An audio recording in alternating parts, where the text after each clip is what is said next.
Hello everyone, Sangeeta রান্নাঘরে সবাইকে স্বাগতম জানাচ্ছি। আশা করছি আপনারা সবাই খুব ভালো আছেন। আজকে আবারও হাজির হয়ে গেছি দারুণ স্বাদের একটা রেসিপি নিয়ে। মাশরুম দিয়ে দুর্দান্ত স্বাদের একটা রেসিপি নিয়ে হাজির হয়ে গেছি। মাশরুম এভাবে যদি রান্না করেন তাহলে যারা মাশরুম খেতে পছন্দ করেন না তারাও কিন্তু খেয়ে নেবে।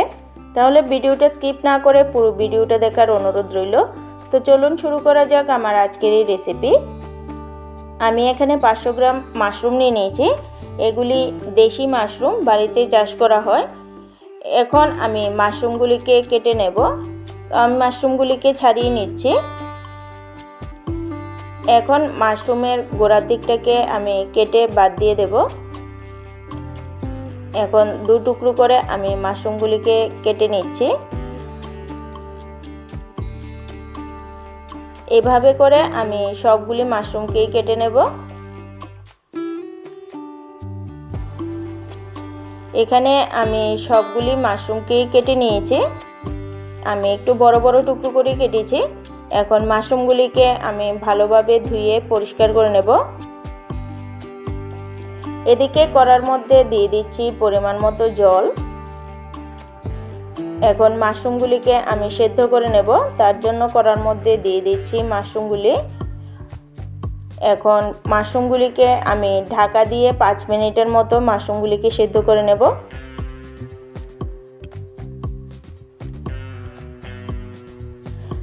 পাঁচ মিনিট পর ঢাকনা উঠিয়ে এখন মাশরুমগুলিকে নাড়াচাড়া করে নামিয়ে নেব। আমার মাশরুমগুলি কিন্তু সেদ্ধ হয়ে গেছে। এখন জল ঝরিয়ে মাশরুমগুলিকে ঠান্ডা করে নিচ্ছি। এদিকে আমি দুটো টমেটো নিয়ে নিয়েছি। এখন টমেটোগুলিকেও আমি কুচি কুচি করে একদম মিহি করে কুচিয়ে নেব। এভাবে ছোট ছোট টুকরো করে আমি টমেটোগুলিকে কেটে নিচ্ছি।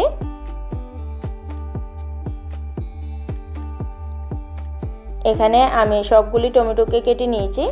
এদিকে একটা মিক্সিং জারের মধ্যে আমি একটা মশলা বানিয়ে নেব। তার জন্য দিয়ে দিচ্ছি 6 থেকে 7 কোয়া রসুন, দিয়ে দিচ্ছি 6 থেকে 7টা কাঁচা লঙ্কা, আর দিয়ে দিচ্ছি 4টে আদার টুকরো। এখন সবগুলিকে আমি একটা মিহি পেস্ট বানিয়ে নেব। একই কড়ার মধ্যে দিয়ে দিচ্ছি সামান্য একটু সর্ষের তেল। তেলটাকে খুব ভালোভাবে গরম করে নেওয়ার পর এখন মাশরুমগুলিকে আমি ভেজে নেব। মাশরুমগুলি ভেজে নিলে মাশরুমের যে একটা গন্ধ থাকে সেটা আর থাকবে না। এখন মাশরুমের মধ্যে দিয়ে দিচ্ছি সামান্য একটু নুন আর দিয়ে দিচ্ছি হলুদ গুঁড়ো। এখন নুন আর হলুদটাকে মাশরুমটার সাথে ভালোভাবে মিশিয়ে নেব। এখন মাশরুমটাকে আমি 3 থেকে 4 মিনিটের মতো ভেজে নেব। এর থেকে আর বেশি ভাজবো না, তাহলে মাশরুমগুলি শক্ত হয়ে যাবে। এখন মাশরুমগুলিকে আমি প্লেটে নামিয়ে নিচ্ছি।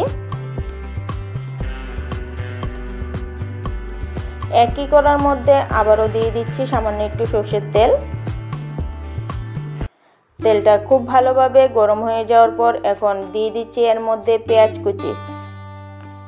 আমি একটা মিডিয়াম সাইজের পেঁয়াজকে কুচিয়ে নিয়েছি। এখন পেঁয়াজটাকে আমি কিছুক্ষণ সময় ধরে ভেজে নেব।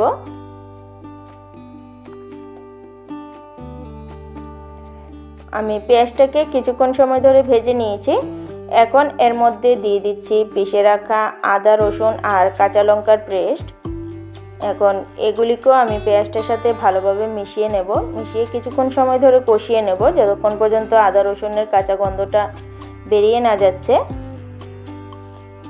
এখন এর মধ্যে দিয়ে দিচ্ছি পরিমাণ মতো নুন, দিয়ে দিচ্ছি হলুদ গুঁড়ো, দিয়ে দিচ্ছি জিরে গুঁড়ো আর ধনে গুঁড়ো, দিয়ে দিচ্ছি কালারের জন্য কাশ্মীরি লঙ্কার গুঁড়ো।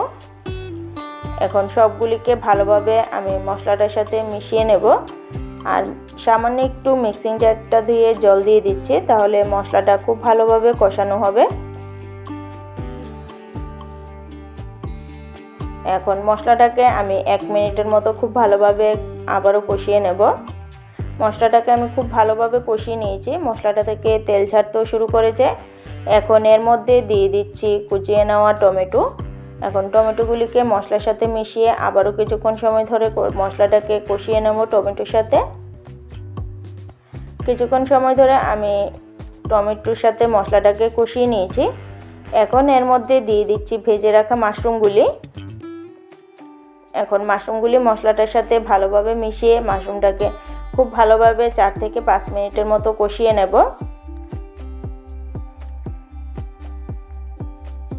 আবারও একটু নাড়াচাড়া করে নিচ্ছি। এখন এর মধ্যে দিয়ে দিচ্ছি সামান্য একটু জল। জলটা দিয়ে মাশরুমটাকে খুব ভালোভাবে কষিয়ে নেব। মাশরুমের তরকারিতে কিন্তু গ্রেভি হয় না, এটা কিন্তু একদম মাখো মাখোই হয়। আমি জলটাকে খুব সুন্দরভাবে কষিয়ে নিয়েছি। একদম পুরোপুরিভাবে জলটা শুকিয়ে গেছে, মাশরুমটাও খুব ভালোভাবে কষানো হয়ে গেছে। এখন আমি এর মধ্যে কিছুটা ধনেপাতা কুচি ছড়িয়ে দিয়েছি। এখন এটাকে ভালোভাবে নাড়াচাড়া করে 1 মিনিটের মতো নাড়াচাড়া করে নিয়েছি। আমার মাশরুম কিন্তু একদম রেডি। এভাবে মাশরুম বাড়িতে রান্না করে দেখবেন। যারা মাশরুম খেতে পছন্দ করেন না তারাও কিন্তু খেয়ে নেবে। আমার আজকের এই রেসিপিটা যদি ভালো লেগে থাকে একটা লাইক করে দেবেন, চ্যানেলটাকে সাবস্ক্রাইব করে আমার পাশে থাকবেন। আজকের জন্য এতটুকুই। আবারও ফিরে আসছি নতুন একটা ভিডিও নিয়ে। সবাই সুস্থ থাকবেন, ভালো থাকবেন।